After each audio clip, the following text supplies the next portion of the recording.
Hello guys, Arash Salehi is here and today I want to talk to you guys about how to read a turnaround sheet. If you're a character artist and you want to start to model from a turnaround sheet or character sheet, how you should start to read that and what is the process. Okay, so the first process is to understand what is the gesture of the character and what is its silhouette. For example, in this character, you need to note the flow between the three masses, skull, ribcage, and pelvis. Not all of the characters are realistic. If you have a stylized like this, see the gesture here from the side. It goes here from the skull to the pelvis and ribcage, skull, ribcage and pelvis. See, it's a nice S-curve shape. You need to apply to your model. And the other thing that you need to take care of, take short turnaround sheet to Photoshop and fill out the turnaround sheet and the character body with the black color. In this way you can see the silhouette and you have a better understanding of where you are going. Measurement and bony landmarks. You need to know the number of the heads that fits in the height of the body. Here, if you look at here, you will see that the artist did a great job and put 4 heads here, which fits in that height of the body. It's basically she didn't add the hair. She did a great thing. You should ignore the hair, and in this way you will see what part of the body is line up with what part of the circle. For example, the elbow is a little bit higher than the bottom of the second circle. When you are sculpting or modeling, you know that. And the other thing you need to take care of that is the bony landmarks. You need to know where that temporal line, zygomatic arch, jawline, eye socket, and nasal bone on the face and the head, and where the clavicle, spine of scapula, acromion process, rib cage, anterior superior iliac spine, greater trochanter, sacrum triangle, patella, ankles, and so on. Here, for example, in this character, when you want to start it, you need to know, oh, here is anterior superior iliac spine. The rib cage is here. In this way, you will see the skeleton underneath, and it's give you a good roadmap for your sculpture, because you need to put and model and sculpt everything on top of that skeleton. You need to have a base for that, even though you are not sculpting it, actually the skeleton, but you need to know where it is. Okay, plane analysis. You need to analyze that's where the plane changes happens.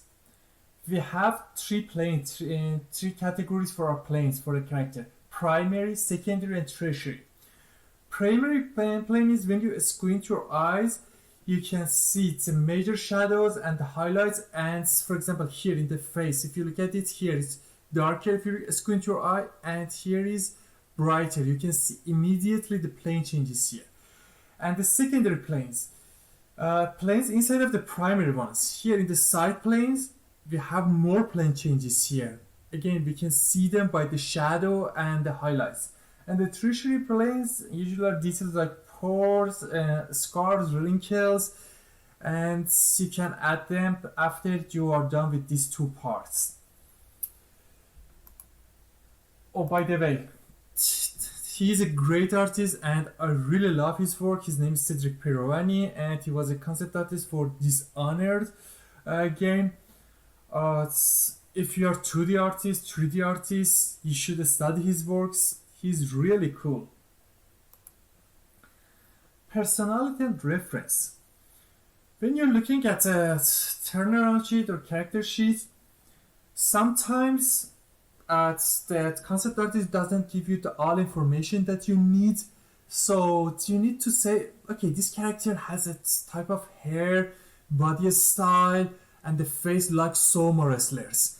Maybe I need to search for sumo wrestlers pictures and see if I can find some pictures to basically start to sculpt it hands with more details, because right now it's very rough, the face too, where the fat pads on the face. So it gives you a better understanding of what's going on, and enhancing its if you basically do this step, it enhance your design, you can add more detail and interpret the views that they are not wrong. Right? In this basically concept, it's turnaround sheet, you don't have the back view. So if you gather that enough references and pictures, you can easily interpret the back view too. Fabric materials. In most of the concept and designs and turnaround sheets, you don't get the details of the fabrics, but in some of them, artists do a good job and put a patch beside of the characters and an arrow that shows, for example, these gloves are made of leather, and this is the type of leather that I was looking for. So in this stage, either they give you these patches or not, you need to go and find for the same fabrics pictures in the real world, not in the other designs and basically concepts, to find how that folds reacts for that specific fabric, and it gives you a better understanding how to sculpt them, and your fabric and your basically folds will be believable and realistic at the end.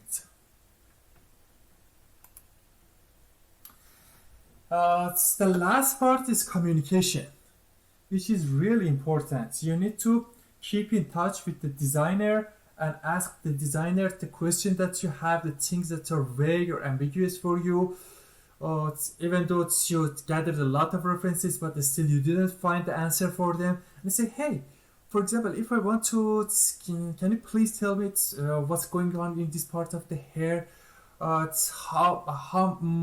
Basically, it's how many level of detail do you want to expect me as a model or a sculptor to apply to there? Do you want to see the strand of the hair? Or you can ask the art director too.